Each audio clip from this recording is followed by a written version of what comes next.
Alright, hello everyone, my name is Cameron Vell and I'll be presenting over the topic Arete.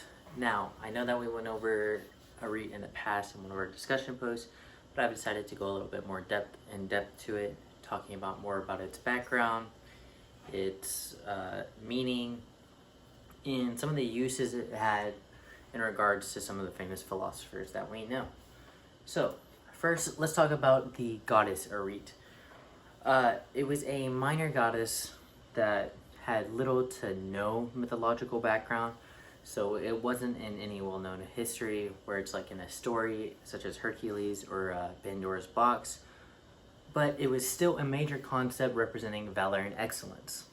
Now, when I'm talking about valor and excellence, I'm talking about how most people would talk about the goddess Arete when talking about the great city of Greece, talking about how excellent the city is, how the valor that the city has brought them, and just the entire empire being in its whole Arete.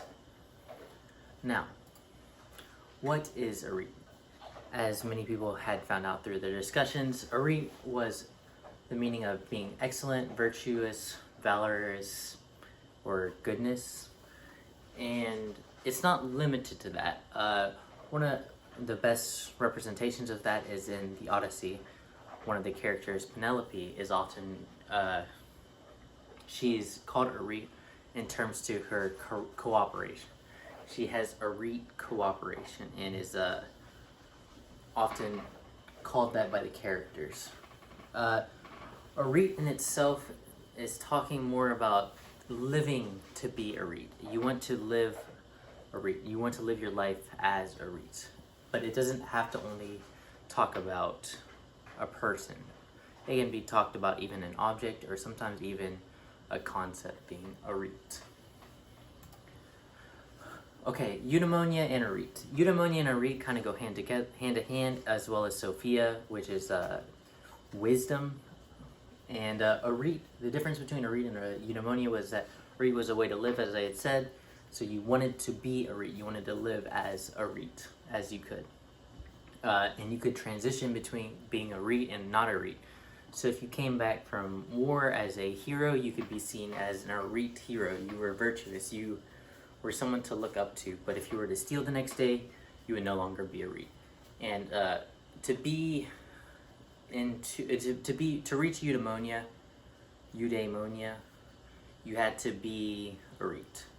And what that meant was that eudaimonia was to live a good life.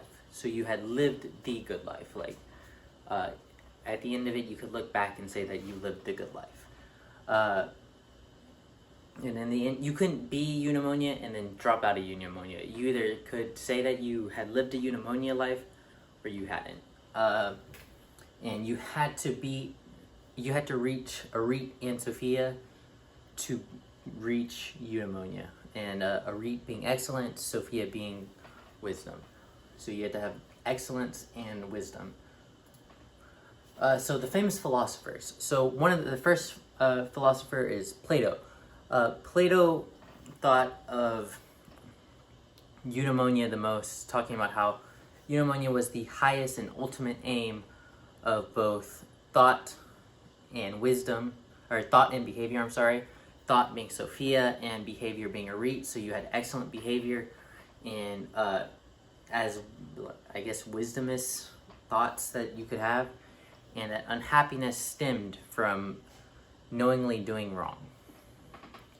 Aristotle speaks mostly about Arete in the way that I was explaining at the beginning, how the great empire Greece was Arete. It was wonderful, and he would thank the goddess Arete, saying that he could drop dead at any time he was talking about this and be happy because the great city of Greece was just that excellent. Or that he could live his life through cruel tortures and it would still be worth it because he got to be a part of Greece. And then Socrates thought of virtue as the ultimate term of knowledge, virtue being Arete. So Arete was the ultimate form of knowledge that you could obtain. And he thought that once you reach that ultimate form of knowledge, you could reach eudaimonia. These are my citations, and that's it. Thank you.